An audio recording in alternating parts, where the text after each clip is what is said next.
Mucho gusto de estar aquí con ustedes, de verdad me da mucho gusto.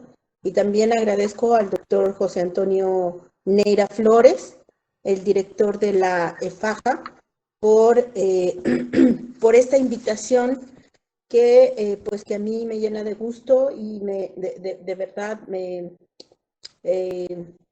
emociona mucho estar aquí con ustedes hablando acerca de los derechos de las personas con discapacidad. Si me ponen, por favor, la presentación, perfecto. Sí, ya la veo. Ya la veo. Bueno, lo que yo voy a revisar o lo que yo voy a ver en este caso es el artículo, la revisión del artículo 4, el párrafo 3 de la Convención de los Derechos de las Personas con Discapacidad, pero en relación con el artículo 12. ¿Por qué? Porque el artículo 4.3 habla acerca de la consulta a las personas con discapacidad. Y la consulta es una parte muy necesaria para la aplicación del artículo 12. De hecho, el artículo 12 atraviesa la convención de manera transversal por muchos artículos. Es necesaria la capacidad jurídica y la personalidad jurídica, en muchos casos también, para poder aplicar la convención. Ese es uno de los ese es uno de los elementos importantes para el cambio de paradigma que viene aparejado con la convención. La siguiente, por favor. La siguiente diapositiva. Muchas gracias. Muy bien. Veamos. Y bueno, ¿por qué les voy a hablar de esto? Porque es algo muy nuevo. Es algo que yo lo he buscado en otros países, yo lo he buscado también en mi propio país y no hay nada, todavía no nos movemos acerca de consultar a las personas con discapacidad. Lo que dice el artículo 4, el párrafo 3 de las obligaciones generales es que en la elaboración y aplicación de legislación y políticas para hacer efectiva la presente convención y en otros procesos de adopción de decisiones sobre cuestiones relacionadas con las personas con discapacidad, los Estados partes celebrarán consultas estrechas y colaborarán activamente con las personas con discapacidad, incluidos los niños y las niñas con discapacidad, a través de las organizaciones que las representan. Esto es algo nuevo, no debería ser algo nuevo. Es algo nuevo preguntarle a las personas con discapacidad, oye, ¿tú qué necesitas? Eso debería ser básico, primordial, lógico, pero no es así. Normalmente nosotros decidimos, nosotros quienes no tenemos discapacidad, decidimos qué es lo que quieren, qué es lo que necesitan, qué ¿Qué es lo que pueden tener las personas con discapacidad? Damos por hecho que no saben, que no pueden, que, que nosotros somos los que sí sabemos y los que podemos tomar la mejor decisión. Entonces, déjenme platicarles acá en mi país, en México, eh, nosotros vimos cómo en el estado donde yo vivo, que es San Luis Potosí, vimos cómo se hacían las leyes y se sacaban leyes. El Congreso del Estado simplemente elaboraba a su gusto las leyes y sacaba cosas que así, con la lógica que les estoy diciendo, decían, bueno, pues las personas con discapacidad necesitan esto. Jamás habían tenido contacto con personas con discapacidad, jamás les habían preguntado, pero los legisladores decían, nosotros podemos, nosotros tenemos no solo esa potestad, sino que también tenemos el conocimiento. Eso no está bien, eso no es correcto.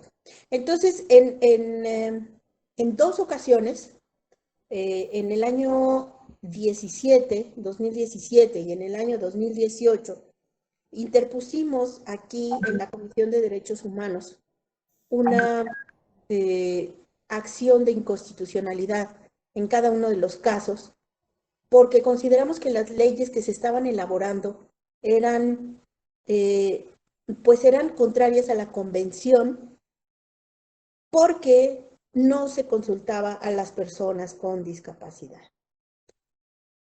Tardó 3 años la Suprema Corte de Justicia mexicana en dar su fallo, pero en enero de este año finalmente declaró que eran improcedentes esas leyes que habían hecho los legisladores mexicanos.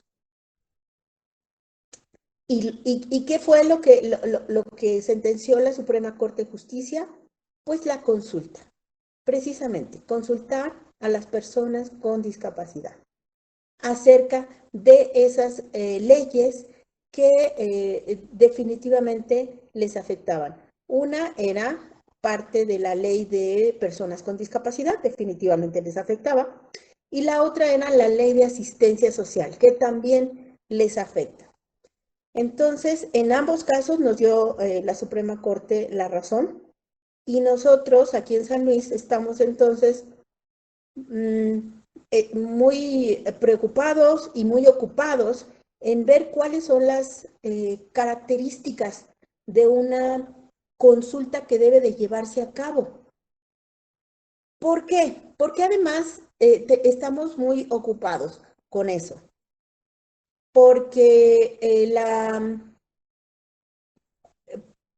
la ONU, en su observación general número 7, la última que salió justamente en el 2018, a finales del 2018, en diciembre, indica lineamientos muy específicos que deben aplicarse en el caso de las personas con discapacidad. Y estas implican precisamente un reconocimiento de una capacidad jurídica para las personas con discapacidad. ¿Qué capacidad jurídica? Bueno, eso es lo que vamos a ver en este momento. La que sigue, por favor.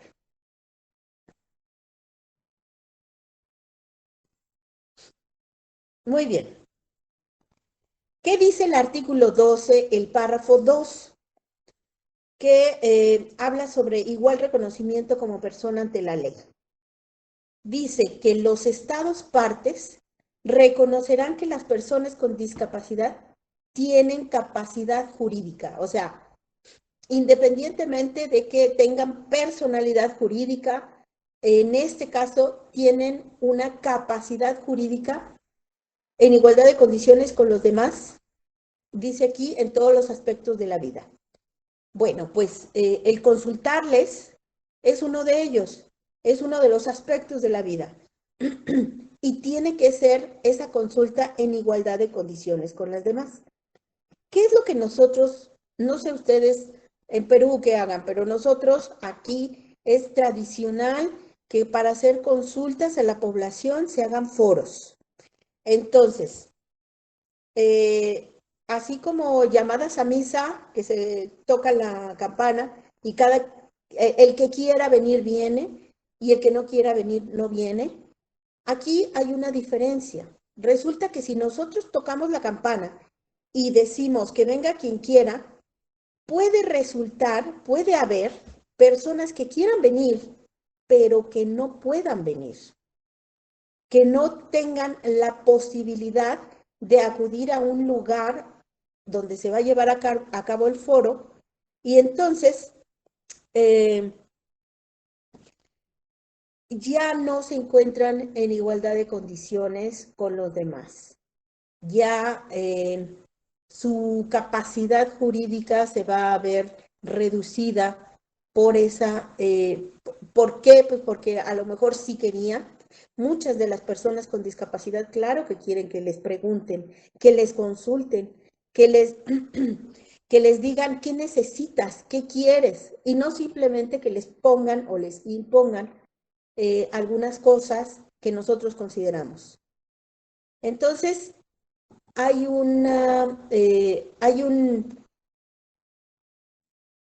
hay una variación en cuanto a lo que se debe hacer cuando son foros para personas que no tienen ninguna discapacidad. En otra, no, vamos a ver la siguiente diapositiva, por favor. Muy bien.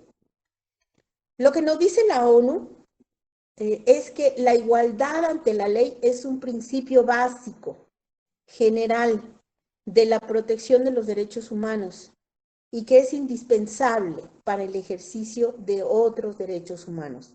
Entonces, por eso mismo estamos viendo el artículo 12 en relación a las consultas.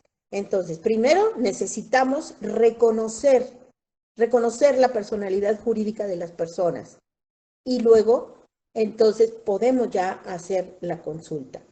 Ok, el derecho al igual reconocimiento como persona ante la ley es operativo en todas partes, en todas las cuestiones en las que se vean involucradas personas con discapacidad. Es importante tener en cuenta que tenemos que hacer patente el reconocimiento como persona de las personas con discapacidad. Eso no se logra simplemente con declararlo. Ah, sí, te reconozco. No, no, ahorita vamos a ver algunas cosas que son importantes. No, nosotros tenemos que hacer acciones. En el caso de las personas con discapacidad, no es simplemente con decir, bueno, sí, te permito, ándale, hazlo. No, vamos a ver un poco más adelante que no es así de sencillo. Dice la ONU, no hay ninguna circunstancia que permita privar a una persona del derecho al reconocimiento como tal ante la ley o que permita limitar ese derecho. Lo que les decía, probablemente ustedes son, claro, todos ustedes, todas y todos, son muy buenas personas y jamás tendrían la idea de restringir el derecho de nadie. Eso me queda claro. Nadie, nadie, así parafraseando en otras ocasiones que han dicho algo parecido, nadie se levanta pensando, y ahora, ¿cómo voy a privar a las personas de sus derechos? Nadie lo hace. Lo que sí hacemos es la omisión, es el no hacer las cosas que nosotros tenemos la obligación de hacer. La que sigue, por favor. Ok, lo primero que nos dice también la ONU es que el cambio de paradigma se encuentra entre la diferencia, entre hacer la distinción entre una capacidad jurídica y una capacidad mental. No es lo mismo. No es lo mismo.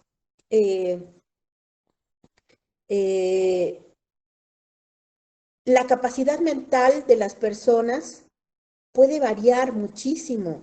Puede variar entre todos los que estamos aquí reunidos, que me están escuchando, y yo, la capacidad mental puede variar muchísimo.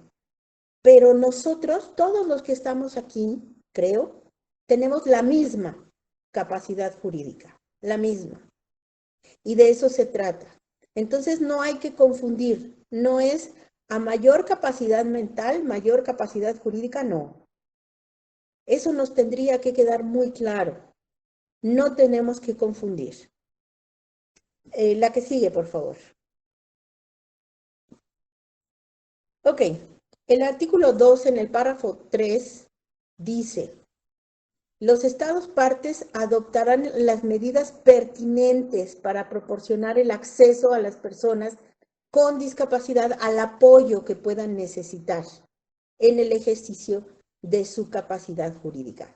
El apoyo, ok, ya nos dicen apoyos, pero ¿qué significa para nosotros, para ustedes que son trabajadores del área de justicia? Bueno, pues significa que tenemos que allegarnos de todo lo necesario para que podamos igualar las condiciones de las personas con discapacidad, sean estas las personas con discapacidad auditiva, en algunas ocasiones pues solamente con un intérprete de lengua de señas es suficiente. Para las personas con discapacidad intelectual, en el caso de las personas con discapacidad intelectual, pues tenemos muchas posibilidades. Podemos apoyarnos de los familiares, podemos apoyarnos de los amigos, podemos apoyarnos de los pares, podemos apoyarnos de lo que sea necesario. Para eso también tenemos que comunicarnos con las personas. También tenemos que ver y tratar de entender a las personas. Porque si para nosotros estas personas son así eh, un número más, ¿ok? El que sigue, el que sigue, el que sigue. Entonces, justamente ahí estamos perdiendo la posibilidad de dar los apoyos que requiere la persona, de entenderla. Cada persona tiene su propia, o no cada persona, muchas personas tienen maneras no convencionales de comunicarse y podemos también apoyarnos en formas no convencionales para poder entenderlos. En el caso de la que sigue, por favor. Ok. Lo que dice la ONU también es: el apoyo debe respetar los derechos, la voluntad y las preferencias de las personas con discapacidad y nunca debe consistir en decidir por ellas. Ese marca un cambio de paradigma que viene dentro de la Convención de los Derechos de las Personas con Discapacidad. Nosotros decidíamos por las personas, decidíamos qué era lo mejor, decidíamos qué es lo que deben hacer o cómo deben tratarse sus bienes, todos los asuntos relacionados con ellas. Alguien lo decidía. Creo que ustedes están cambiando su manera de tratar la interdicción. Nosotros en México no. Nosotros en México seguimos instalados en la interdicción. Pero bueno, la interdicción ya no debe existir. Lo que debe existir son los apoyos. Las personas con discapacidad no debe ser su voluntad, debe ser no lo que nosotros consideremos que es mejor para ellas.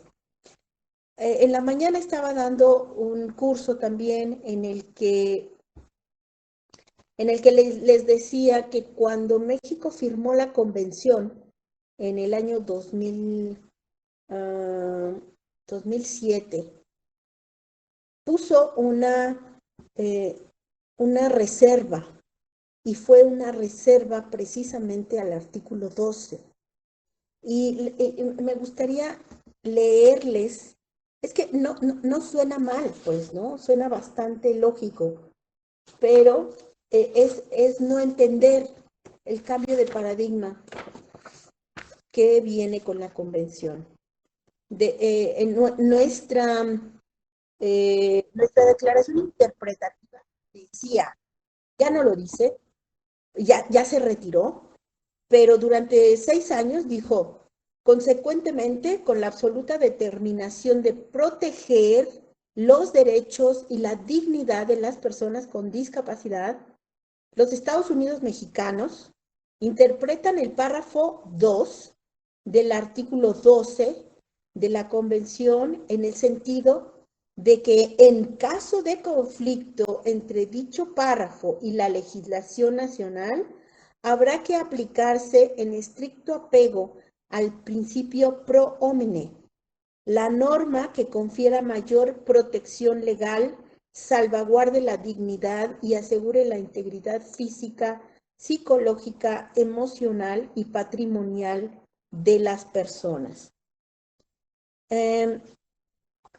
Es justamente el que a nosotros, es como si a nosotros nos dijeran, imagínense que tienen 18 años, que regresan a tener 18 años y que pues tienen novio o tienen novia y sus padres les dicen no puedes tener novio o no puedes tener novia porque no te conviene, porque yo sé lo que te conviene a ti, porque yo sé que esta persona no es buena para ti.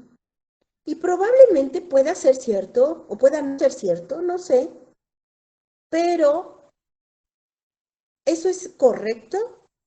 ¿Eso sería correcto el decirle a una persona adulta, no puedes hacer eso, no debes hacer eso, con base en que yo te quiero mucho? Claro, eso es indiscutible. Eso no está en cuestión. No está en cuestión el ver el beneficio de la otra persona. Pero, ¿eso es correcto? ¿Eso está bien? Nosotros seguimos tratando a las personas con discapacidad como si fueran menores de edad eternos, y no lo son. Tenemos que reconocer también que son adultos, que tienen, que es su derecho tener una capacidad jurídica y poder decidir. Hay quien dice, eh, nosotros las personas que no tenemos discapacidad, incluso tenemos un derecho no escrito, el derecho a equivocarnos. Es decir, ¿cuántas personas de las que están aquí reunidas el día de hoy, son divorciadas? Y no pasa nada, es decir, pues hubo un error, una equivocación y va para atrás. No, reconocemos el error, pues, ¿no? Pero existe ese derecho no escrito a poderse equivocar, y ese derecho también debe ser un derecho de las personas con discapacidad en el caso de las decisiones que deban de tomar ellas. Tienen que tener toda su capacidad jurídica. Por eso mismo, el apoyo que se les dé debe respetar los derechos, la voluntad y las preferencias de las personas con discapacidad y nunca debe consistir decidir por ellas. Es justamente todos los ejemplos que les acabo de poner. El que nuestros padres decidieran, no, no señor, usted no va a tener, no va a ser novio de mi hija que tiene 18 años, no, no, no, no va a ser, así es que retírese. Eso es decidir por ellas. O al revés, señorita, usted por favor, retírese porque mi hijo, que ya tiene 18 años, no va a tener un noviazgo con usted. Ok, continuamos. La que sigue, por favor. Nosotros tenemos el caso, la foto que ven aquí se llama Aldair Coronel, Rafael Aldair Coronel, y es un chico con discapacidad intelectual que fue interdicto por sus padres, y cuando él ya tuvo edad suficiente y se dio cuenta de que estaba interdicto y empezó a ir a una escuela con otros chicos igual que él con discapacidad intelectual, y también empezó a estudiar y empezó a ver qué era eso de la interdicción y que él no podría nunca, mientras estuviera interdicto, tener un trabajo, tener tener nada. Créanme que el estar interdicto es convertirse en un mueble, convertirse en un florero. ¿Por qué? Porque se pierde justamente la personalidad jurídica, y la personalidad jurídica es indispensable para tener derechos humanos. El único requisito para tener derechos humanos es ser persona, y si te quitan tu calidad de persona, pues no tienes derechos humanos. Entonces, este chico habló con sus padres, y de hecho sus padres estuvieron de acuerdo en que no debía estar interdicto. Él es bastante funcional, este chico. De hecho, se volvió muy famoso a raíz del juicio que él interpuso en contra de la interdicción a la que lo sometieron sus padres. Pero déjenme decirles que sus padres estaban de acuerdo. Era mucho más fácil, ustedes me van a decir, pues, era mucho más fácil ir al juzgado y retirar la interdicción y ya. Sí, pero todos los que estaban ahí, inclusive el abogado, estuvieron de acuerdo en que en este caso él tenía que pelear porque la ley, porque la legislación pudiera cambiar, porque tenía que dar sus argumentos para poder quitar la interdicción de su persona. Entonces, lo hizo. Desafortunadamente, por eso les digo que en México no, en México estamos un poco más atrasados todavía. Tenemos muchas organizaciones que están trabajando en este momento, pero bueno, en ese momento la Suprema Corte lo que hizo fue sí quitarle la interdicción, pero no se le designaron apoyos. Lo que se dijo es que un juez iba a decidir qué es lo que él sí podía hacer y qué es lo que no podía hacer. Eso no es acorde con la convención. Lo que es acorde con la convención es decir, así como dice aquí, las personas con discapacidad pueden escoger a una o más personas de apoyo en las que confíen para que les ayuden a ejercer su capacidad jurídica respecto de determinados tipos de decisiones, o pueden recurrir a otras formas de apoyo, como el apoyo entre pares o la asistencia para comunicarse, o, o cualquier otra forma que se requiera para que la persona con discapacidad pueda expresar su voluntad, pueda expresarse. Yo recuerdo que este chico, cuando lo entrevistaban, de repente decía, eso no lo entiendo. A ver, ¿me ayudas? Decía con el que estaba a un lado, ¿me ayudas? ¿Por qué? Porque justamente ya estaba dentro del sistema y ya se estaba acostumbrando justamente a tener un sistema de apoyos. ¿Y cuál es la diferencia entre la interdicción y los apoyos? La que sigue, por favor.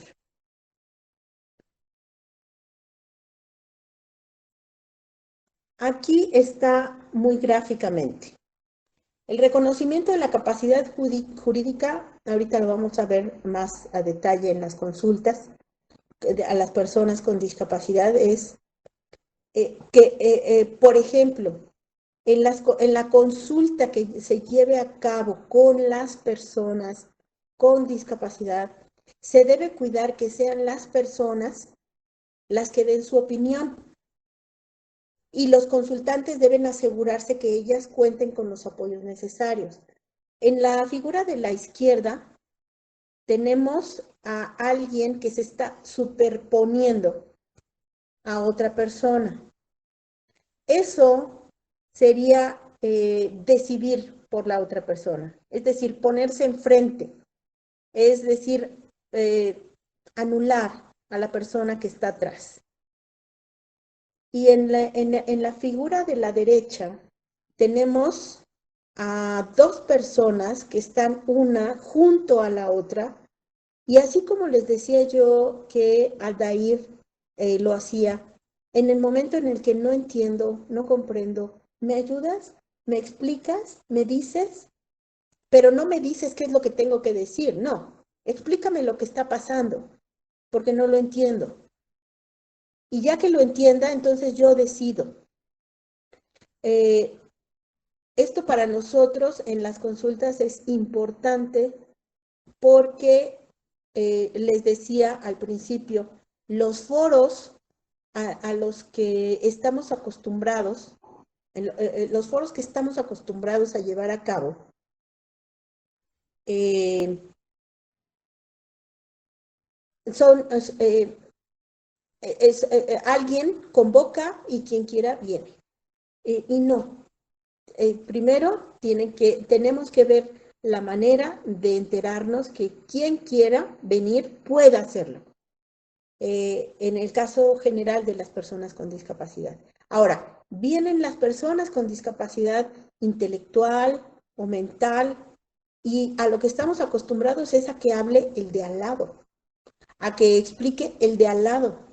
Y las personas con discapacidad que llegan a los foros son personas que vienen de adorno. Ellos, nadie, nadie se acerca a consultarlos, nadie va a ver qué es lo que necesitan, nadie va a, a, eh, a verlos como protagonistas de la consulta. No, son accesorios, los protagonistas son otros. Suele ser así. Los protagonistas son, pues, los presidentes de asociaciones, los familiares, eh, toda, toda una serie, pues, ¿no? De personas, excepto ellas, ¿no?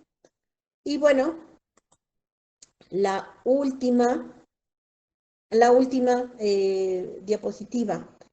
Me gustaría dejarles como pregunta si ustedes tuvieran que organizar una consulta a personas con discapacidad, tomando en cuenta este artículo número 12, tomando en cuenta la capacidad jurídica que debe ser reconocida para todas las personas, ¿qué medidas debería tomar el consultante, o sea, ustedes, suponiendo que ustedes fueran los consultantes, para en una consulta a las personas con discapacidad se pueda asegurar la participación de ellas y que no sean otros quienes opinen en su lugar?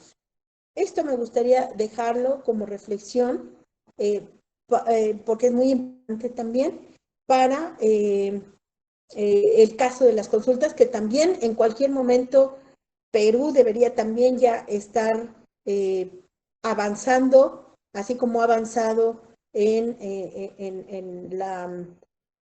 retirar la interdicción, también debería avanzar en la consulta a las personas con discapacidad. Entonces, piensen muy bien, porque no es nada más ir y preguntar, ah, sí, ya, consultamos, vámonos. ¿Tomaron nota? Sí, vámonos. Ah, ¿tomaron fotos y tomaron video? Sí, vámonos, ¿no? No, no es así de sencillo. Tiene características muy importantes y mucho tiene que ver con la participación de las personas con discapacidad, o la participación efectiva. Pues muchas gracias por el espacio. Nuevamente agradezco al doctor José Antonio Neira Flores, el director de la FAJA, por haberme permitido hablar con ustedes. Muchas gracias. Muchas gracias a usted, doctora Catalina. A continuación, la doctora Emilia Bustamante también abordará el tema sobre tutela jurídica de los derechos de las personas con discapacidad. Doctora Emilia, le doy la palabra. Muchas gracias, Emilia. En primer término, quiero agradecer a la audiencia de este evento, ¿no? Que siempre organiza entusiastamente el doctor José Antonio Neira Flores, quien dirige FAJA ya más de una década y con mucho éxito, ¿no? Compartiendo inquietudes jurídicas sociales que son necesarios que nosotros conozcamos, tanto lo que estamos en el Poder Judicial, en el Ministerio Público, como los abogados en general y la sociedad entera, ¿no? A mí me complace mucho compartir esta oportunidad con el tema que ya anunciaste, ¿no? La tutela jurídica de los derechos de la persona con discapacidad. En primer lugar, quiero agradecer esta motivación por el estudio de los derechos de la persona con discapacidad. Tiene un granito de arena en muchas personas que he conocido en mi vida profesional, comenzando por la doctora Mariana Pineda Ángeles, que es una destacada defensora y promotora de los derechos de la persona con discapacidad y trabaja en la Defensoría del Pueblo. También la Fundación Aiquitas de España, la doctora María Graciela Iglesias, una destacada ex magistrada argentina y ahora también promotora activa de los derechos de la persona con discapacidad, y obviamente a mi alma mater, la Pontificia Universidad Católica del Perú, donde tuve oportunidad de llevar no solo mi carrera profesional, sino también una diplomatura en discapacidad. Hay muchos temas que trabajar, pero en esta oportunidad vamos a tratar la tutela jurídica. En este momento, Kenia, voy a compartir la pantalla, por favor. Sí, doctora, debe de compartir usted. A ver. Presentar, donde dice presentar ahora. Ajá, estamos, a ver, ¿me confirmas, por favor? Se ve la diapositiva, ¿no? Sí, sí, lo estamos viendo. Pongan la presentación. Está bien. Ahora sí, sí se ve. Excelente, muy bien. Muchas gracias. Entonces, prosigo con el tema que estamos hoy día convocados, ¿no?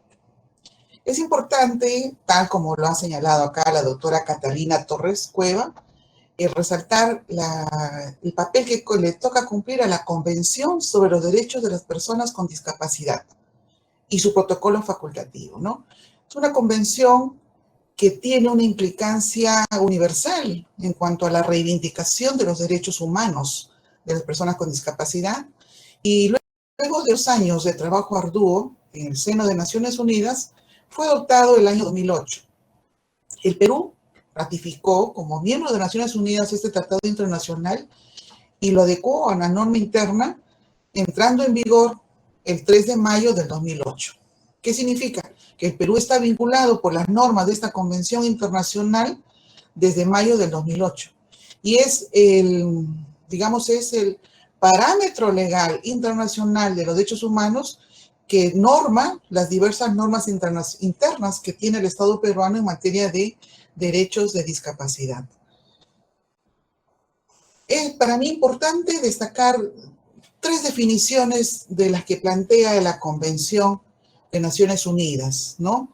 La necesidad de hablar de comunicación, como el uso de los lenguajes, la visualización de textos, el lenguaje braille, la comunicación táctil, macrotipos, dispositivos multimedia de fácil acceso, lenguaje escrito, sistemas auditivos, lenguaje sencillo, medios de voz digitalizada, en fin, diferentes medios de comunicación para que todas las personas podamos establecer eso, una comunicación de lo que sentimos, de lo que queremos, de lo que deseamos.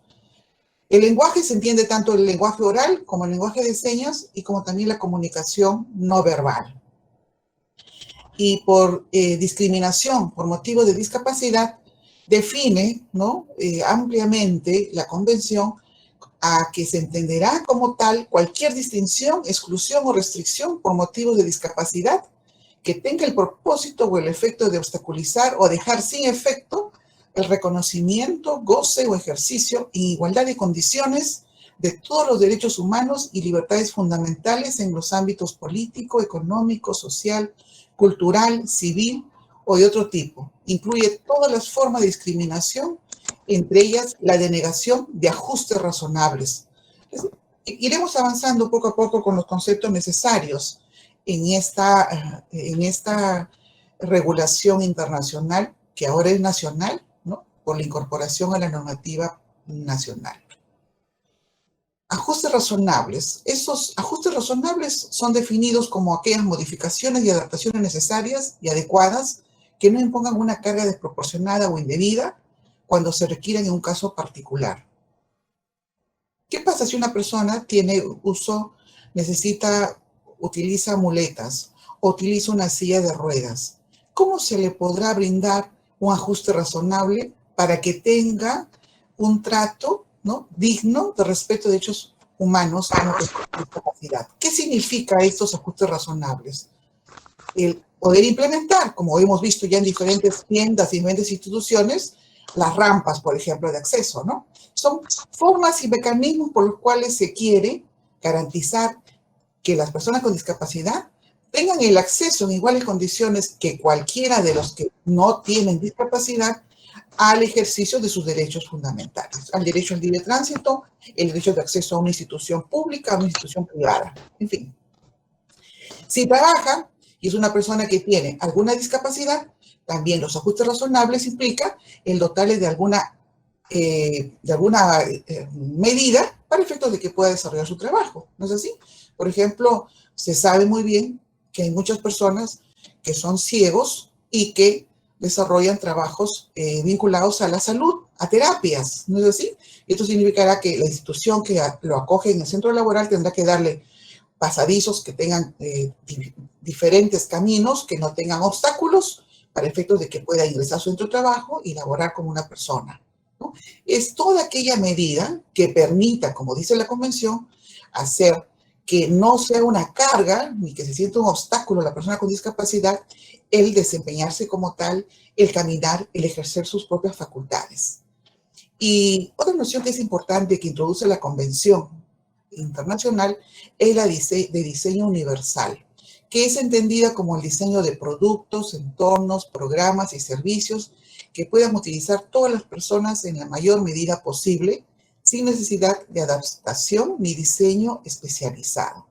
El diseño universal no excluirá las ayudas técnicas para grupos particulares de personas con discapacidad cuando se necesite. Les comentaré, hace algunas semanas tuve oportunidad de ver un conversatorio, ¿no?, en relación a unos premios que se habían llevado a cabo en una ciudad española sobre proyectos arquitectónicos para mejorar el acceso de la población con discapacidad y que a la vez también implique una integración con la sociedad. De tal manera que, por ejemplo, mostraban un parque como era antes, ¿no?, de haberse efectuado este proyecto arquitectónico, y luego se ponían las fotos cómo terminaba el proyecto terminado. Y explicaba a la arquitecta las diferentes medidas que había hecho para que en un entorno amigable se haga un diseño urbanístico en el cual puedan sentirse tan personas de la sociedad y de la ciudad, una persona con discapacidad como una persona que no tiene discapacidad. Porque de eso se trata en esta convención, de buscar promover una integración, no una segregación, no una distinción. Y dentro de estos propósitos se han planteado algunos principios generales, ¿no? El primero que destaca la Convención es el respeto a la dignidad inherente, la autonomía individual, ¿no? Incluida su libertad de poder tomar sus propias decisiones y la independencia de las personas. Este es el sustento, digamos, valorativo importante de por qué la propia Convención Internacional plantea la proscripción paulatina de todas las legislaciones que tienen la figura jurídica de la interdicción. Porque como sabemos nosotros, la interdicción es la manera por la cual se expide una resolución judicial y se establece el nombramiento de un curador de una persona con discapacidad. Y el curador, por la ley, por la resolución judicial, pasa a ser el responsable de la persona con discapacidad, ¿no? Y la realidad de la vida, la realidad de la institución, el contexto histórico en el cual se expide la noción de interdicción hizo que se concibiera como una forma de tutela de la persona, pero era una tutela que no, en lugar de buscar un desarrollo, una promoción de sus derechos humanos, en la práctica significa considerarlo como una cosa, como un objeto bajo el sujeto del curador. Entonces, esta perspectiva paternalista y de visión, como se dice, con una visión rehabilitadora en la cual el médico calificaba a la persona con discapacidad como presupuesto para una declaración judicial de interdicción, es lo que justamente promueve el modelo social de discapacidad, que es el sustento, ¿no?, de por qué se concibe un tratado internacional de promoción de los derechos humanos de la discapacidad. Y ello ha conllevado justamente que nosotros en nuestro país, después de algunos años de algunos debates legislativos, se adoptara el 4 de septiembre del 2018 el decreto legislativo 1384. Decreto legislativo que estableció una serie de modificaciones, ¿no?, sustantivas y procesales al Código Civil y al Código Procesal Civil, porque justamente lo que quiere hacer la normativa nacional es canalizar este respeto a la dignidad inherente. Ya no es de que el que está sujeto a curatela depende del curador, ¿no? Hay que saber qué es lo que necesita, qué es lo que requiere, porque es una persona vulnerable. Una persona con discapacidad es una persona vulnerable, es una persona que requiere más bien de la sociedad, y eso es lo que quiere desarrollar y darnos a mostrar esta convención internacional. Y como veremos más adelante, y ustedes van a acompañarme en este sentido, vamos a poder ver que hay medidas de seguimiento de estos propósitos que persigue esta Convención Internacional de Derechos de la Persona con Discapacidad. Propósitos que involucran a los estados que son parte de esos convenios. Estados que tienen que adoptar una serie de políticas y medidas para poner en práctica. No se trata solamente de hacer un tratado internacional, tomarnos una foto, ¿no?, en el seno de Naciones Unidas y suscribir leyes. Se trata de propender a que la sociedad comience a querer a sus personas con discapacidad, a incorporarlos como personas de su sociedad, a que queden atrás aquellas historias en el Perú y en América Latina, donde las personas con discapacidad no son comprendidas, donde las personas con discapacidad son encerradas en un cuarto, donde personas con discapacidad le ponen una jaula, le ponen un candado, le ponen una cadena y los tienen guardados. Y uno cuando ve las noticias nacionales e internacionales se queda con sorpresa. O sea, no es un ser humano. No es un ser humano la persona con discapacidad. Entonces, ello es lo que pretende rescatar, destacar, promover esta convención de promoción de los derechos de la persona con discapacidad. Tratar de que la sociedad entera, nosotros que nos hemos formado con un modelo rehabilitador y de concepción de que discapacidad es minusvalía, rescatemos esos valores, esos derechos humanos de todos los seres que son nuestros hermanos. Son iguales de seres como nosotros. Igual, como señalaba hace un momento nuestra destacada doctora Catalina Torres, ¿quién no se equivoca cuando toma una decisión? ¿Cuántas veces nos hemos equivocado en algunas tomas de decisiones? O sea, que tiene capacidad, entre comillas, nunca se equivoca de nada. No es así. Y lo que se quiere en esta convención y lo que hemos comprendido nosotros es que se quiere destacar, se quiere relevar determinados valores humanos que hay que resaltar. No es una cosa el interdicto, no es una persona que depende de otra, debe ser una persona revalorada, debe ser una persona atendida, no como en algunos casos se nombra el interdicto y el curador maneja su cuenta de dinero, maneja su obligación de bienes y a veces ni se cuida a la persona, ni se cuida su estabilidad emocional, ni se cuida su estabilidad económica de la persona. Entonces, eso es parte de un tratamiento histórico, social, legislativo. Y la Convención de Derechos Humanos lo que hace es incorporar estas perspectivas, estos principios que alimenten una visión de respeto a la dignidad de las personas con discapacidad. Por eso es el primer principio. Y va unido de la mano con la no discriminación, no el segmentarismo, no verlo como si fuera un objeto raro, ¿no? No, sino una persona. Será una persona de talla baja, pero es una persona que es sorda, tal vez muda también, es una persona. Hay que relevar a las personas, no hay que esconderlas, ¿no? Como si fueran productos defectuosos, los escondo, no. La sociedad tiene que verlos de otra manera. Y ello es lo que se busca y se persigue en esta convención internacional, a tal punto que no solamente señala los principios, sino que, veremos más adelante, establece obligaciones a los estados, porque se quiere que se implementen políticas educativas, económicas, de infraestructura, para que el Estado promueva un trato y una visión diferente de las personas con discapacidad.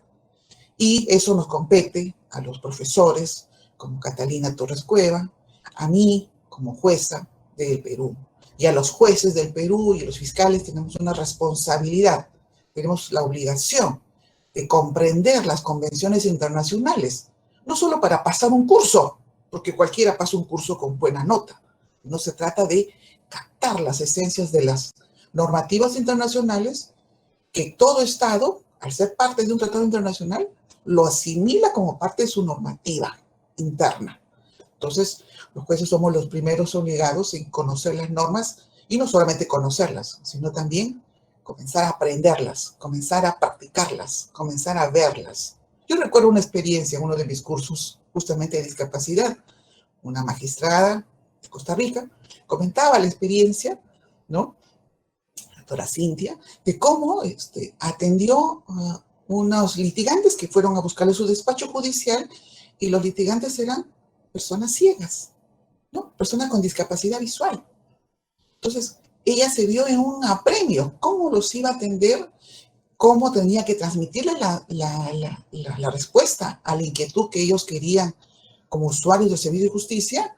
Y luego también para salir de la sede, ¿cómo salir, no? Ella nos comentaba que hizo una cadena humana, ella se puso adelante, la mano de ellos atrás, un poco para guiarlos para poder salir, porque todo despacho judicial, los que trabajamos en el servicio de justicia y los usuarios en primer lugar saben que no son espacios muy cómodos, ¿no? Ahí faltan múltiples ajustes razonables arquitectónicos, ¿no?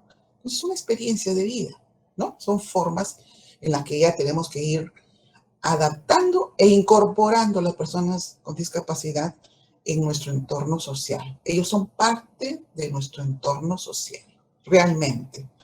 Y la no discriminación va de la mano con el respeto a la dignidad inherente de la persona con discapacidad. Y luego viene el principio de la participación e inclusión plenas y efectivas en la sociedad, ¿no? El hecho de ejercer el voto. ¿Qué importancia? ¿Por qué se tenía que proscribir el derecho al voto como producto de las interdicciones? Las interdicciones tienen un objetivo, pero el ejercicio democrático, el raciocinio, la elección de sus autoridades, ¿cómo puede comprenderse como parte de una limitación humana? Entonces, ya vamos viendo que hay diversas facetas que, con la figura antigua del modelo rehabilitador y el uso de la interdicción como tal, pues no estaban previstas, eran más limitantes que pro derechos humanos, ¿no? Y dentro de ello también un principio general importante es el respeto por la diferencia y la aceptación de las personas con discapacidad como parte de la diversidad y condición humana. No son distintos a nosotros, ni son diferentes a nosotros, ni de ninguna manera. La igualdad de oportunidades, por supuesto, y al menos en el Perú podemos dar fe de que estamos caminando en ese sentido, ¿no? Hemos tenido ya la experiencia de haber tenido algunos congresistas, ¿no? Y esto es importante porque grafica que estamos en pleno camino a respetar plenamente los derechos de las personas con discapacidad. La accesibilidad, que en este momento vamos a desarrollar más en detalle. La igualdad siempre entre los hombres y las mujeres, sin discriminar tampoco ni discriminar por discapacidad, ni tampoco discriminar por razón de sexo. El respeto a la evolución de las facultades de los niños y las niñas con discapacidad, el derecho a preservar su identidad, bueno, obviamente por lo que son niñas y niños menores de edad, ¿no? El derecho de un niño con discapacidad también a tener derecho a la educación.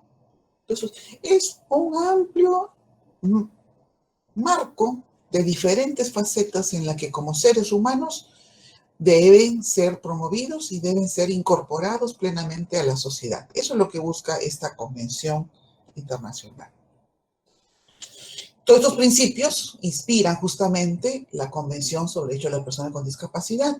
Y todo juez, todo fiscal, todo abogado que tenga que desarrollar algún tema vinculado a la defensa jurídica de una persona con discapacidad tiene que tomar en cuenta, en primer lugar, estos principios.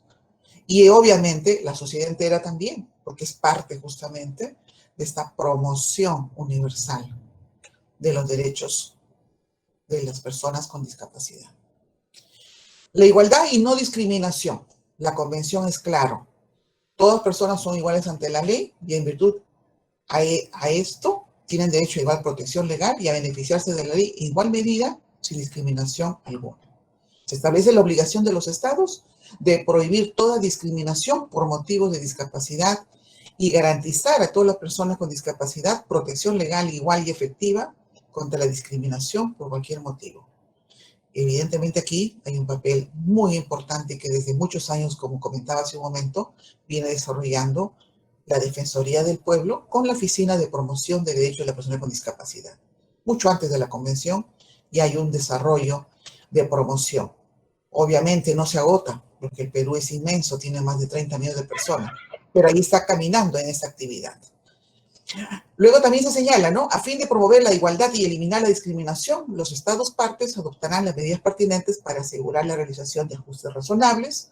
No se consideran discriminatorias en virtud de esta convención las medidas específicas que sean necesarias para acelerar y lograr la igualdad de hecho de las personas con discapacidad.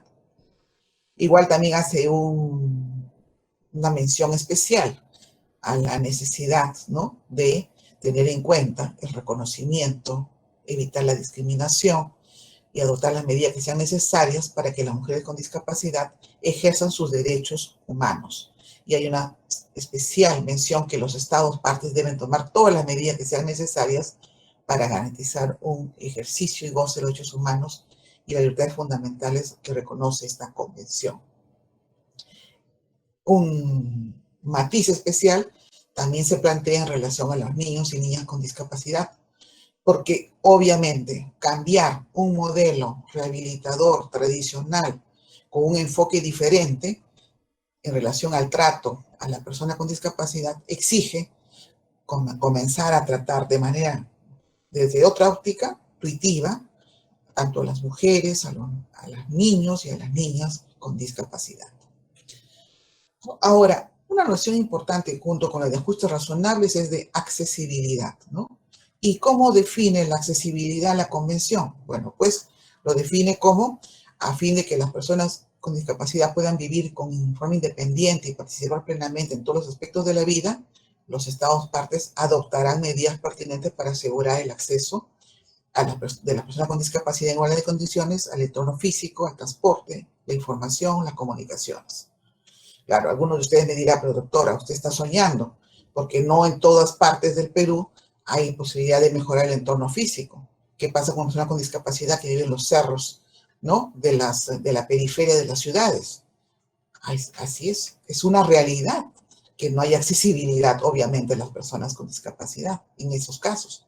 Y el Estado tiene una tarea, obviamente grande, de formular políticas, diseño arquitectónico, medios para poder facilitar y completar este propósito de la accesibilidad de las personas con discapacidad, ¿no?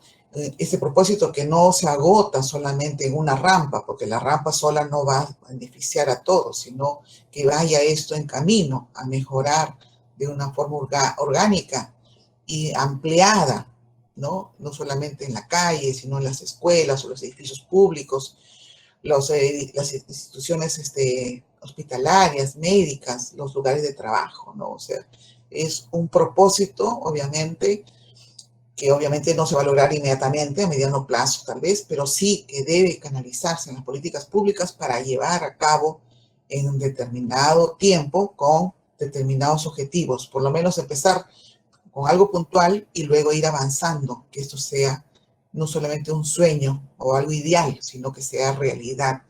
Y que esto también comprende los servicios de información, las comunicaciones, los servicios electrónicos, los servicios de emergencia, ¿no? Por ejemplo, hay softwares, ¿no? Que permiten poner un documento en Word y que haya lectura, ¿no? Entonces, obviamente, una persona que tiene discapacidad visual pueda, mediante el sonido del software, leer textos, ¿no? Que el software lea textos para que pueda aproximarse al contenido de los textos. Entonces, no está todo tampoco resuelto para todos los casos, pero ya hay mecanismos por los cuales la accesibilidad, que es un mecanismo de lograr esa integración de personas con discapacidad, se promueve a nivel institucional y estatal en esta convención internacional. Entonces, desarrollamos acá, ¿no? Todas esas facetas diferentes de promoción, de asistencia, apoyo a las personas con discapacidad para asegurar su acceso a la información, promover, ¿no? Que accedan a los nuevos sistemas, tecnologías de la información, comunicaciones, ¿no? Que se logre un acceso a la comunicación desde edad temprana, para que esto, no, digamos, no signifique tampoco una ignorancia y sea accesible al menor costo. Obviamente todavía esto no tenemos algo conocido, pero son propósitos que son parte de estas obligaciones estatales, ¿no? Y lo más importante, ¿no? El eje de la convención. Ya lo rescataba nuestra colega, la doctora Catalina Torres Cueva. El artículo 12 de la convención, que establece el reconocimiento como persona ante la ley de las personas con discapacidad en igualdad de condiciones que todos, sin discriminación en que discapacidad es incapacidad. No, la discapacidad no es incapacidad. También tiene igual derecho ante la ley una persona con capacidad como una persona con discapacidad. Y en esta medida se establece, ¿no?, que los Estados partes adoptarán las medidas pertinentes para proporcionar acceso a las personas con discapacidad al apoyo que puedan necesitar en el ejercicio de su capacidad jurídica, ¿no? Es un tema que merece un mayor desarrollo y seguramente en los próximos años establecerá una concreción. Nosotros tenemos recién 2 años, ¿no?, de haberse establecido la modificación legislativa a la capacidad jurídica en el Código Civil con el decreto legislativo 384. Es preciso tomar en cuenta. ¿Sí, Kenia? Puesto tu... ¿Kenia? Bueno. Sí, doctora, le escucho. No le preguntaban a alguien, está con su micrófono. Excelente, gracias, Kenia. Es necesario, ¿no?, tomar en cuenta. Tenemos recién 2 años de celebrado esta modificatoria legislativa, que obviamente hubiera sido ideal, que se hubiera adoptado con un mayor debate, ¿no?, de discusión en los foros académicos, en los foros sociales, sobre los alcances de esta modificación que se propuso en el decreto legislativo 384, pero en la medida que ya es una ley, lo que tenemos que hacer los operadores jurídicos que estamos vinculados con la aplicación de las normas es evaluar, ver su aplicación y en todo caso, si es que hay que hacer algún tipo de modificación legislativa para perfeccionar el instrumento, bueno, proponer las medidas, ¿no?, que sean necesarias, ¿no? Pero lo rescatable es que con este decreto legislativo se adecúa la normativa civil interna al propósito de la igualdad jurídica de todas las personas ante la ley, ¿no? Ahora, también aquí existe en el artículo 12 de la Convención Internacional esta obligación, ¿no?, que recae sobre el peso de los estados, ¿no? Porque los estados son los estados parte de los convenios y tratados internacionales, ¿no? Los estados partes, dice la Convención, el artículo 12.4, asegurarán que en todas las medidas relativas al ejercicio de la capacidad jurídica se proporcionen salvaguardias adecuadas y efectivas para impedir los abusos de conformidad con el derecho internacional en materia de derechos humanos. Estas salvaguardias asegurarán que las medidas relativas al ejercicio de la capacidad jurídica respeten los derechos, la voluntad y las preferencias de la persona, que no haya conflictos de intereses ni influencia indebida, que sean proporcionales y adaptadas a las circunstancias de la persona, que se apliquen en el plazo más corto posible y que estén sujetas a exámenes periódicos por parte de una autoridad o de un órgano judicial competente, independiente e imparcial. Las salvaguardias serán proporcionales al grado en que dichas medidas afecten a los derechos e intereses de las personas. Es de rescatar dos conceptos que son importantes para aplicar el artículo 12 de esta Convención Internacional.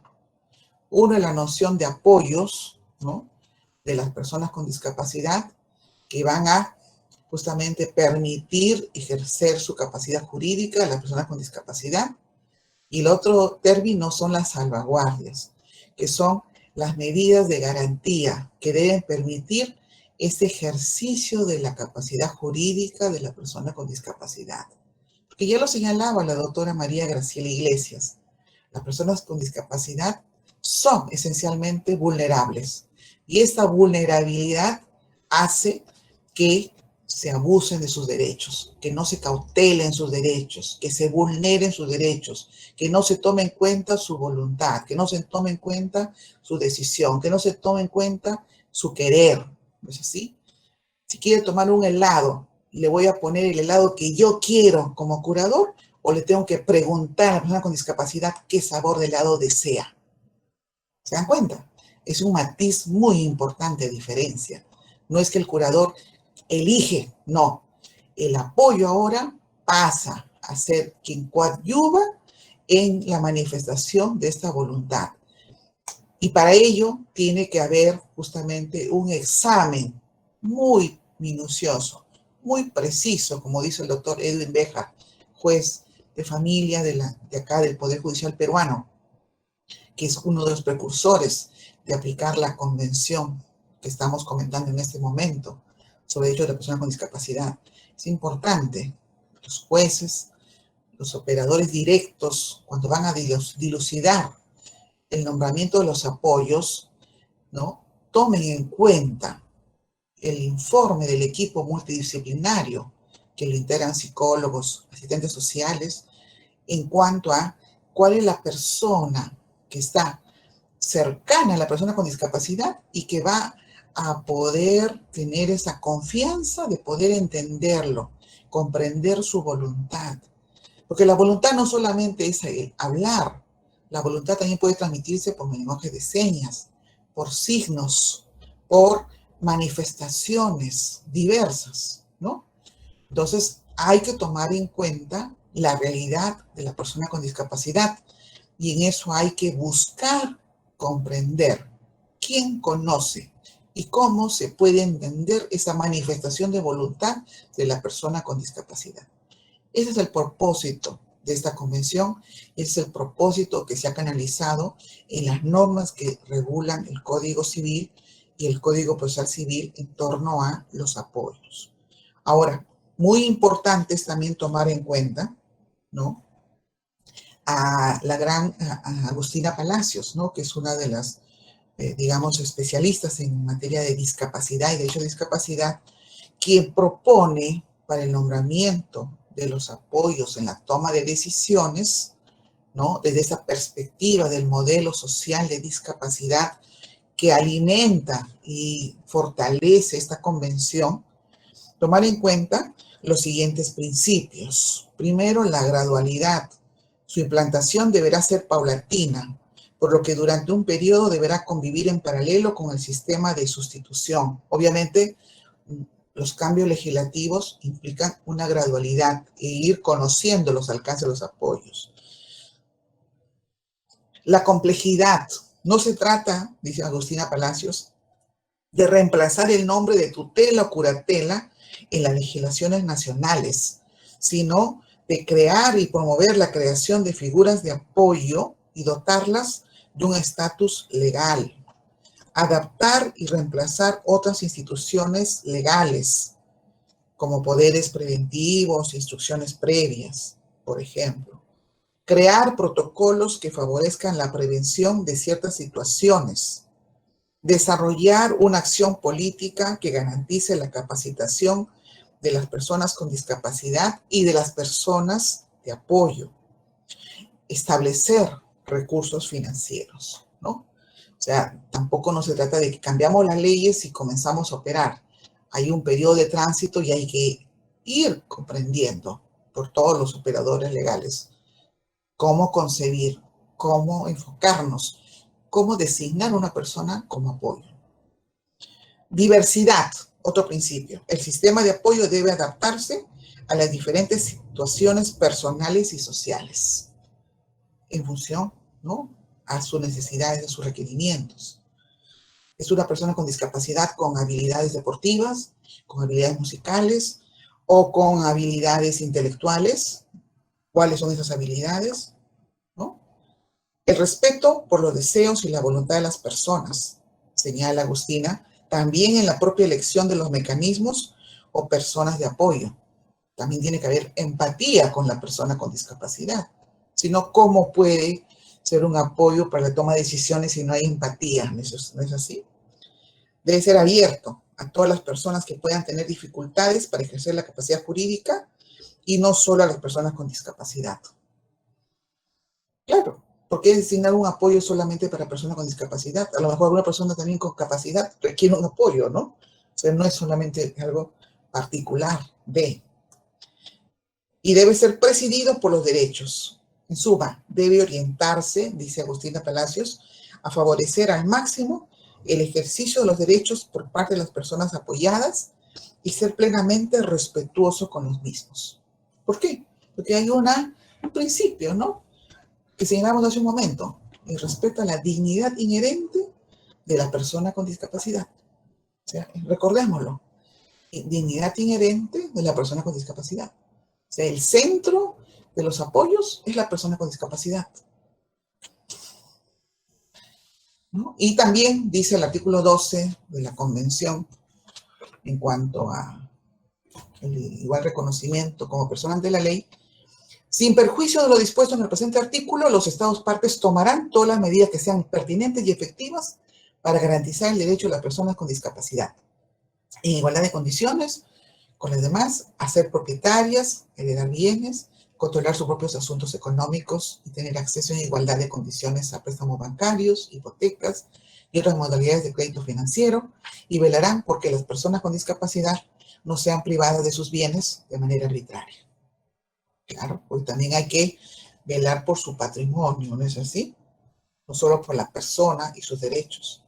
En suma, el artículo 12, que es el centro, el eje de la Convención sobre Derechos de la Persona con Discapacidad, es un vuelco tremendo, ¿no? Es un cambio tremendo, es un cambio de paradigma que implica comprender de otra manera los derechos de la persona con discapacidad y la forma de tutelar de la mejor manera los derechos de esta persona. Y dentro de esta perspectiva de tutela de derechos, un papel importante nos corresponde a nosotros los jueces, muy importante, ¿no? el acceso a la justicia. Dice el artículo 13, los estados parte, o sea, todos los estados que celebran este tratado internacional, asegurarán que las personas con discapacidad tengan acceso a la justicia en igualdad de condiciones con las demás, incluso mediante ajustes de procedimiento y adecuados a la edad, para facilitar el desempeño de las funciones efectivas de esas personas como participantes directos e indirectos, incluida la declaración de como testigos en todos los procedimientos judiciales, con inclusión de la etapa de investigación y otras etapas preliminares. Claro, es una perspectiva en la cual tiene una gran tarea, ¿no? El Poder Judicial y el sector justicia en su gran magnitud, ¿no? Ya hay una muestra al menos de un avance que se desarrolló en la jurisdicción comercial, ¿no? Que hace como 2 años justamente implementó una sala, ¿no? de accesibilidad, de tal manera que en el edificio de la sede comercial en Miraflores se habilitó un ambiente para que las personas con discapacidad pudieran acceder a tener entrevistas con los jueces, a recabar información, ¿no? Y bueno, pues es un granito de arena. Bueno, algunos dirán, no es nada, el Poder Judicial no hace nada, como siempre critican, pero estamos avanzando. O sea, ya es una muestra de una iniciativa, de una acción. Nos atrapa a veces el tema presupuestario y eso lo vemos nosotros, ¿no? En el día a día, en el desarrollo. Falta potenciar mejor, ¿no? Los equipos de auxilio interdisciplinario, ¿no? Pero estamos haciendo, digamos, actividades, ¿no? De difusión de los derechos que emanan de esta convención. Se están haciendo actividades de capacitación con los jueces de familia en cuanto al Poder Judicial y estamos tratando, ¿no? De abarcar, claro que en 2 años no se puede avanzar todo, esto es una preparación, un cambio de perspectiva y un cambio también educacional, es también un cambio de perspectiva de formación personal y profesional que cada uno de nosotros tenemos, ¿no? Y obviamente eso no va a ser tampoco automático, pero estamos en esa medida, ¿no? Enmarcados en este cumplimiento del acceso a la justicia. Todavía todo no está avanzado, falta mucho por hacer, ¿no? Y ahí también viene el punto 2, ¿no? A fin de asegurar que las personas con discapacidad tengan acceso efectivo a la justicia, los estados partes promoverán la capacitación adecuada de los que trabajan en la Administración de Justicia, incluido el personal policial y penitenciario, ¿no? Acá tenemos una tarea muy grande, ¿no? Inmensa, ¿no? Inmensa, y esto no solamente abarca el sector justicia, sino también involucra al Ministerio del Interior, porque se habla de personal policial, ¿no? Y también involucra al Ministerio de Justicia, porque se habla de personal penitenciario. Y como sabemos, el personal penitenciario depende del INPE. El INPE es una institución que depende del Ministerio de Justicia, ¿no? El personal policial es importante porque una primera medida ante la vulneración de los derechos en nuestras ciudades o donde vivimos es acudir a hacer una denuncia policial, ¿no? Y si el policía no entiende a una persona con discapacidad y quiere manifestar una vulneración a sus derechos, pues obviamente no estaremos cumpliendo la función de canalizar el acceso a la justicia. ¿Es así? Un personal de un ministerio público, de un juzgado, de una sala superior, de una sala suprema, que no atienda y no canalice para comenzar a saber escuchar a una persona con discapacidad, no estaremos cumpliendo el acceso a la justicia, ¿no? Entonces, tenemos obligaciones internacionales, tenemos obligaciones nacionales y también tenemos obligaciones morales, ¿no? Como personas que somos, de canalizar respecto a estos derechos humanos. La propia convención tiene sus propias normas de seguimiento nacional. Es importante destacarlo, ¿no? Que tiene un comité de seguimiento que establece una evaluación de los países, como desde el 2006 a la fecha vienen implementando la Convención Internacional. Es conocido y no es un secreto que las interdicciones civiles todavía existen en la mayoría de legislaciones. A nivel nacional se destaca, ¿no? La legislación de Costa Rica, la legislación argentina, la legislación peruana, ¿no? en cuanto a la eliminación de la interdicción, así como la legislación colombiana, ¿no?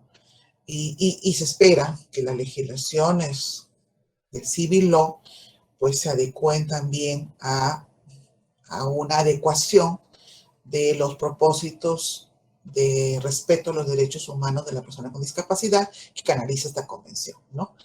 Ahora, en acceso a la justicia, yo tengo acá un casito para comentarles, ¿no? Para que también ustedes vean que la justicia está actuando, ¿no? Y que no solamente se trata de una jueza que viene a hablar bonito y a recitar la convención, tampoco no se trata de ello. Nosotros tenemos un caso, que es el caso Segovia Soto, ¿no? Es un caso que pone en funcionamiento el sistema judicial y en particular pone en funcionamiento la acción de amparo contra resoluciones judiciales, ¿no? Y vamos a ver aquí cómo se da el acceso a la justicia, ¿no? El señor Segovia Soto es un profesional que se desempeña en su profesión, tiene un diagnóstico desde joven de esquizofrenia, controlado, medicado, ejerce su profesión con todas sus facultades, ¿no? Y bueno, en el modelo antiguo, en 2010, todavía estando vigente la legislación anterior, sus hermanos solicitan judicialmente la interdicción civil, ¿no? Invocando el artículo 43, inciso 2 del Código Civil peruano, antes de su modificatoria, ¿no? Justamente invocando la figura de la interdicción, ¿no? El hermano está enfermo, ¿no? El hermano está enfermo, por consiguiente requiere un curador, ¿no? Que es el modelo rehabilitador, el modelo precedente a este modelo social de discapacidad que concibe la convención. Y estando que nuestro Código Civil todavía no estaba adecuado a la convención, entonces los hermanos invocan la interdicción civil y logran, ¿no?, su sentencia. La interdicción civil, a una de las hermanas se le nombra la curadora de su hermano, el señor Soto, Segovia Soto. Luego es confirmada la sentencia en segunda instancia y interpuesto casación, la casación se declara improcedente, por consiguiente ahí terminó el proceso ante el juzgado de familia, ¿no? El señor Segovia Soto, en ejercicio de sus funciones como persona con discapacidad mental, impugna esas decisiones del juzgado de familia y lo hace mediante el amparo contra resoluciones judiciales, alegando la vulneración a su derecho al debido proceso, el derecho a la prueba, a la debida motivación, a la razonabilidad, a la proporcionalidad, a tener una decisión fundada en derecho, a dignidad, libertad e igualdad, ¿no? Por estimar de que esta declaración de interdicción y nombramiento de curador se ha hecho vulnerando las normas de la Convención sobre Derechos de las Personas con Discapacidad y normas conexas. Bueno, ¿qué pasó en el amparo que se planteó contra esas resoluciones de familia, del juzgado de familia, de la sala superior, que confirmó la decisión del juez de familia y contra la resolución casatoria que declaró importante la casación? Se amparó la demanda en primera instancia en 2014, ¿no? Se declaró fundada la demanda, ¿no?, justamente por estimar de que no había habido una adecuada motivación en la medida en que no se había pronunciado en absoluto la jurisdicción de la interdicción respecto a la alegada vulneración de las normas de la Convención sobre Derechos de la Persona con Discapacidad, ¿no? Y ordenó que se emita un pronunciamiento, ¿no?, valorando, motivando expresamente esta convención. Y asimismo dispuso esta sentencia, ¿no?, una exhortación, fíjense ustedes la fecha, agosto de 2014, 4 años antes todavía de la modificatoria del Código Civil y la adecuación a la convención, ¿no? Y se exhortó tanto al Poder Judicial como al Ministerio Público a que se realice un programa de sensibilización y aplicación de la convención. Porque como ustedes ya recordarán, nosotros el Perú es estado parte de esta convención desde el año 2006, ¿no? En toda convención se entiende que vincula a los estados y se entiende también que los jueces tenemos que aplicar las convenciones de las que nuestro estado es parte en nuestras resoluciones. Y lo que se advirtió en este amparo justamente era una omisión de pronunciamiento sobre estas disposiciones internacionales. Ahora, usted sabe muy bien que el amparo es un órgano de revisión en cuanto a la decisión cuando vulnera los derechos de la tutela procesal efectiva y su debido proceso, entre otros, ¿no? No puede de manera alguna un amparo sustituirse en una decisión judicial, ¿no? Por respeto al fuero. Entonces, aquí, ¿qué pasó? Fue apelada la sentencia, no sé si, del amparo que ganó el señor Segovia, y esta fue confirmada por la tercera sala civil, y ahí terminó el proceso, que es un proceso claro, es un importante referente, el caso Segovia Soto, porque justamente las resoluciones judiciales ponen en relieve que existe una convención internacional sobre derechos de la persona con discapacidad y de las cuales no ha habido pronunciamiento en las mismas resoluciones de interdicción. ¿Por qué? Porque el señor Segovia Soto tenía derecho a ser oído en el proceso, ¿sí o no? ¿Tenía derecho a actuar en el proceso y que se vea si estaban vulnerando sus derechos como persona con discapacidad? ¿Sí o no? Lo planteo como pregunta. Entonces, para nosotros, este caso es un importante referente de la jurisprudencia constitucional peruana que trata del cuestionamiento de las sentencias emitidas por la jurisdicción peruana sobre interdicción civil.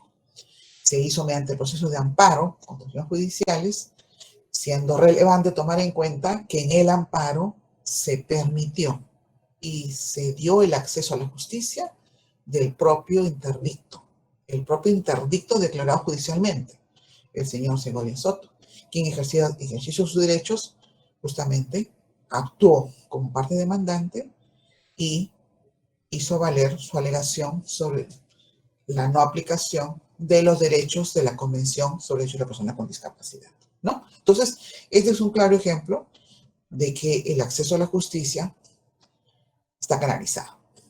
Ahora, claro, alguno me dirá, doctora, pero no nos diga eso porque no le dieron la razón. Es verdad, pero seguramente que ahora, con estos pronunciamientos y con esta invocación que se hace expresamente en la Convención a que los poderes judiciales y el Estado, ¿no?, realice políticas de difusión, de promoción, de conocimiento de las normas que contiene este convenio internacional, obviamente el panorama jurídico, judicial, fiscal, debe cambiar, ¿no?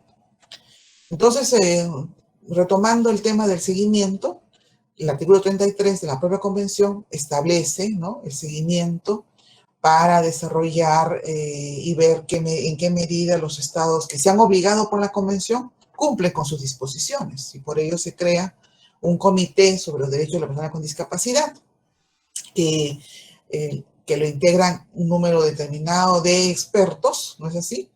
Y que luego tienen justamente una responsabilidad, ¿no?, que es el emitir, ¿no?, informes sobre la observancia de las disposiciones de este convenio y evaluar, ¿no?, medidas, ¿no?, de requerimiento, de adecuación, ¿no? Y en ese sentido, la Defensoría del Pueblo ha tenido un papel muy importante porque ha sido el ente del Estado, ¿no?, que ha cumplido con hacer los informes al comité creado específicamente en esta convención y que ha recibido también, ¿no?, las observaciones cuando no teníamos todavía, ¿no?, esta adecuación normativa. Evidentemente tampoco no está todo logrado ni desarrollado en materia de los propósitos de la convención porque quedan muchos aspectos por cumplir, ¿no? Pero lo importante es que esta Convención de Derechos Humanos no es una convención de meros propósitos, sino es una convención que tiene un seguimiento ya estatuido de forma institucional, ¿no?, y que procura que no quede solamente en un buen deseo de los estados, ¿no?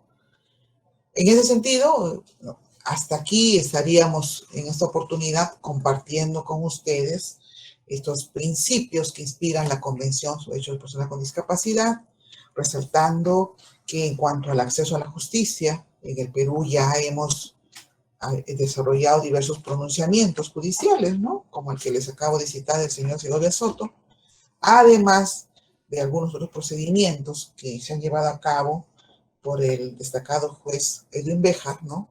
Que justamente mucho antes de que se establezca esta legislación modificatoria de las normas del Código Civil sobre capacidad jurídica, ya estuvo él aplicando vía control de convencionalidad las disposiciones de esta convención, ¿no?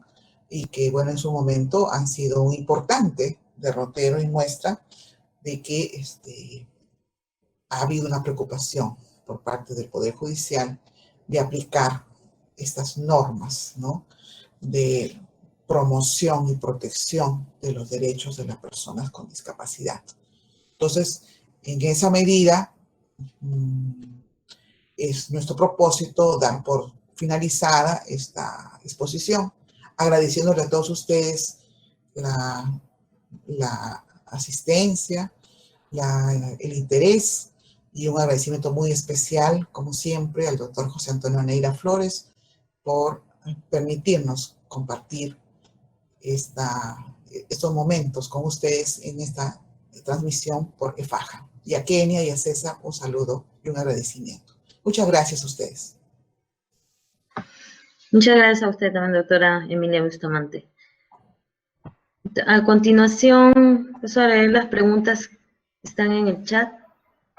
Hay una pregunta del doctor Fidel Guerrero, quien nos dice: si en una casa viven dos personas, uno es mayor incapaz por esquizofrenia, declarando interdicto, y la otra es su mamá, la misma que es legalmente su curadora, pero en la actualidad tiene 85 años y está con discapacidad motriz, usa silla de ruedas, pero esta está lúcida. ¿Se debe cambiar de curadora para su hijo incapaz o él mismo puede ejercer sus derechos? Bueno, de acuerdo a la normativa que acabo de reseñarles, el decreto legislativo 384, ha habido justamente ya una adecuación a la Convención sobre Derechos de la Persona con Discapacidad, de tal manera que como interdicción ya no rige, ¿no?, jurídicamente, salvo para casos muy excepcionales que prevé la propia normativa. Pero deberé señalarles de que asimismo también a nivel del Ministerio de la Mujer se ha establecido un procedimiento de adecuación, ¿no?, como estamos en una etapa de tránsito, porque imagínense, recién son 2 añitos, ¿no?, de esta modificatoria legal. ¿Qué se hace con todos los cientos de procesos de interdicción declarados y en trámite a nivel de todo el Perú? Imagínense ustedes. Entonces, se ha establecido un trámite de conversión y adecuación, ¿no?, para que se adecue a esta modificación, de tal manera que ya no estaríamos hablando de nombramiento de interdicto ni de curador, sino estaríamos adecuando a la figura de los apoyos para la toma de decisiones. Entonces, en este caso, tendría primeramente que actualizarse el trámite justamente ante el juzgado donde se tramitó la interdicción y el juez va a tener que evaluar, ¿no?, si se mantiene la señora como su apoyo en esta oportunidad o no, ¿ya? Pero es importante tomar en cuenta, o sea, ya la pregunta en sí ya me está manifestando un sesgo de discriminación. Ya veo a Catalina que está moviendo la cabeza y ahorita va a hablar Catalina seguramente. O sea, ¿qué vamos a decir? Ella es una persona anciana, está un poco con dificultades motrices, pero razona bien. Un momentito, o sea, veamos a la persona, ¿no? Veamos a la persona, veamos a la madre, cómo entiende a su hijo, cómo lo comprende, qué cosa administra la madre, ¿no? Obviamente acá estamos hablando, absorbiendo la pregunta a la luz de la convención, ¿no? Estamos hablando a la luz de la convención. Entonces, aquí lo que habría que hacer es adecuar ese trámite, que ya no es de interdicción, sino es de apoyo ante el juzgado de familia, y asimismo, el juez de familia, que tiene que estar ya capacitándose, si no está capacitándose, ya tiene que estar tomándole fuerza a entender los propósitos de la convención. Y tendrá que el juez de familia, como una tarea de desprenderse de ese paradigma que hemos tenido antes de la interdicción, comenzar a pensar desde el punto de vista del apoyo, del punto de vista de la persona que va a coadyuvar la toma de decisiones. Y si partimos ya de prejuicios, estamos mal, estamos mal. O sea, entonces por gusto hemos conversado en esta sesión porque nuestra audiencia no nos ha entendido, ¿no? No es así, amigos, no es así. Tenemos que comenzar a hacer el esfuerzo de este sesgo ideológico, formativo o deformativo que nos acompaña, ¿no? En la consideración de que vemos siempre diferente, menor a la persona con discapacidad, ¿no? Ahora, usted me pregunta, yo digo, el juez de familia o el juez de familia que sea responsable va a tener que determinar si es conveniente designarla como apoyo a la mamá, que antes era la curadora, y establecerá las funciones respectivas. Es importante también, no solamente puede ser un apoyo, pueden ser dos apoyos, puede ser la mamá y otra persona más. No hay problema. Todo lo que coadyuve en fortalecer los derechos humanos de la persona con discapacidad, bienvenido sea. Pueden ser dos personas de apoyo, determinando las funciones de cada persona y estableciendo las salvaguardias, que las salvaguardias son la garantía. ¿Para qué? Para evitar un abuso de la persona vulnerable. Porque una persona con discapacidad es una persona vulnerable. Hasta ahora es tratada como una persona sujeta a otra, como una persona con discapacidad. Entonces se requiere protección, tutela, cuidados, que se desarrollen lo mejor posible su vida. Entonces, el juez de familia tiene que tomar en cuenta todos esos insumos que son necesarios. Catalina, creo que tú tienes algo que agregar, ¿no? Sí, sí, tenemos que empezar a pensar, así como dices tú, que un cambio de paradigma no significa construir sobre lo que tenemos. Nosotros en este momento tenemos un sistema de curatela, un sistema incluso de salvaguardas de ese sistema que tenemos. Y tenemos que empezar a ver que un cambio de paradigma no es cambiar eso que tenemos ya, es cambiarnos de lugar, es movernos de lugar completamente. Entonces, empezar a ver, como dices tú, ya no a la persona con discapacidad como el objeto. Ahora, ¿quién se va a encargar de él? No. O sea, ahora, ¿quién va a apoyarlo? Y como lo dices tú perfectamente bien, puede no ser una persona, pueden ser dos, pueden ser diversidad de ayudas y de apoyos los que puede tener. Ya no va a ser la curatela, ya no va a ser ese sistema que tenemos. Tenemos que comenzar a forjar uno nuevo. Olviden el otro, ya lo dejamos, lo abandonamos, ya. O lo deconstruimos, lo dejamos planito y entonces volvemos a hacer los cimientos y construimos otra cosa. Eso es un cambio de paradigma. Entonces, sí, por eso ponía las caras, precisamente, porque tenemos que empezar a ver de una manera diferente. La interdicción ya no debe ser la interdicción. Es más, ni siquiera ese nombre, pues, o sea, ya eso lo dejamos atrás. Eso ya no debe existir y ahora vamos por otra cosa. Y yo a ustedes, pues los felicito porque nosotros no hemos llegado a tanto. Nosotros en México no hemos llegado todavía a eso. Yo sé que ahorita, pues lo que falta es la capacitación, pero bueno, pues ya tienen una base. Y nosotros no, nosotros todavía estamos peleando por tener una base, pues una base firme sobre lo que necesitamos construir. Ustedes ya tienen eso, construyan algo nuevo, algo diferente. La siguiente pregunta nos dice si es posible declarar inadmisible una demanda de designación de apoyo cuando no se presenta un certificado psiquiátrico expedido por IPRES, a pesar de que la incapacidad es evidente e incluso existe un registro ante CONADIS. Bueno, si se ha declarado inadmisible la demanda, entendemos nosotros que algún requerimiento ha pedido el juez de familia, ¿ya? Para efectos de poder admitir la demanda. pero hay que tener en cuenta que estamos ahora hablando de la designación de apoyos y ya no estamos en ese enfoque anterior de valorar un examen psiquiátrico para determinar un apoyo. Lo que se va a hacer por el juez de familia es valorar diversos elementos, ¿no? Entre ellos, la opinión especializada del equipo técnico disciplinario, que lo componen acá en Perú profesionales sociales, ¿no? Como asistente social, como como psicólogo también, ¿no? Entonces, no es un aspecto médico únicamente como se decía antes.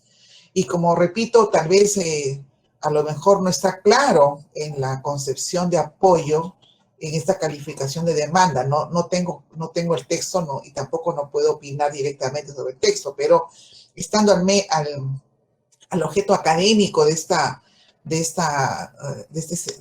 evento internacional, es necesario, ¿no?, tomar en cuenta que si es inadmisible, es que falta completar algún requerimiento que pide el magistrado. Pero evidentemente el magistrado no podrá basar solamente su resolución en una evaluación médica, sino en función a una evaluación en función al dictamen también que le soporte y le apoye el equipo multidisciplinario. Tal vez es un punto de partida para ver cuál es la discapacidad de la persona, pero es un cúmulo de elementos que tiene que valorar el magistrado. Última pregunta de Elizabeth Pinto. Nos dice, si la madre que inicialmente tenía la interdicción original fallece, luego asume la interdicción la hermana mayor del interdicto en otro proceso, ¿dónde se debe adecuar el apoyo, en el primer proceso o en el segundo? Donde le han nombrado interdicto al interdicto vigente, ¿no? Donde han nombrado interdicto vigente, donde tienen que pedir justamente la adecuación al trámite ya procesal de designación de apoyos. Ya no estamos hablando de designación de interdicto y designación de curador y curado, no. Ahora estamos hablando de proceso judicial de designación de apoyos. Y no es un nuevo proceso, sino que se ha establecido internamente en el Poder Judicial, porque obviamente no se quiere encarecer los procesos. Ya de por sí tenemos muchos problemas, ¿no?, de acceso a la justicia y del costo de la justicia. Entonces, se ha establecido una tarea que están asumiendo los jueces de familia, ¿no?, que es el adecuar los procesos de interdicción vigentes al trámite de la designación de apoyos, ¿no? Y obviamente todavía estamos recién en un proceso embrionario nacional.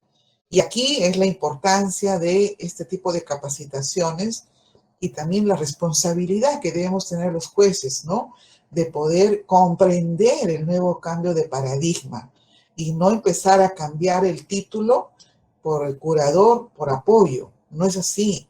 Ya se ha visto, ya lo han comentado nuestros colegas, Catalina, tú lo sabes, a nivel internacional, ¿no?, colegas de mismo Colombia o de mismo Argentina, en que se han visto sentencias de designación de apoyos, pero en el fondo parecen una designación de curadores, ¿no?, con un esquema de interdicciones. Entonces, un momentito, no es un cambio de nombre, no, es un cambio de visión, es un cambio de visión humanista, social, intuitiva de derechos humanos. Es muy importante considerar ello. Tal vez todavía nos va a faltar años para comprenderlo. Ya la realidad del maltrato a la mujer, la realidad del feminicidio nos hace ver que todavía, a pesar de que hace muchos años estamos hablando de los derechos iguales de las personas sin distinción del sexo, y estamos viendo el maltrato día a día, ¿no? Cada noticia que vemos es una peor que la otra, porque no se respetan los derechos humanos de las personas, de las mujeres, de los vulnerables. Y en esta materia de las personas con discapacidad todavía queda mucho por hacer. Y a los jueces, a los abogados, a los fiscales, a los policías, nos queda todavía mucho por comprender y aprender. No solamente aprender de memoria las normas y las convenciones, sino comenzar a entender este cambio de paradigma, comenzar a comprender por qué tengo que pensar en la persona con discapacidad. Eso es muy importante, hay mucho por hacer, hay mucho por hacer. Empecemos por nosotros mismos, empecemos por nuestras casas, empecemos cómo tratamos a nuestro abuelito, a nuestro papá, a nuestra mamá, si es anciano. ¿No se han dado cuenta? A veces decimos no. A veces, y he escuchado a personas que dicen, no, no te corresponde esto, no te corresponde lo otro. ¿Y su opinión no importa? ¿Su opinión no importa? No es así. Tenemos que empezar nosotros mismos, en nuestra propia actividad, cada uno de los 192 que se han inscrito en este evento, que van a tener su certificado del doctor José Neira. Comencemos a comprender en qué consiste la promoción de los derechos de la persona con discapacidad. Si comencemos a comprender y aprender, seremos 192 semillitas en el Perú.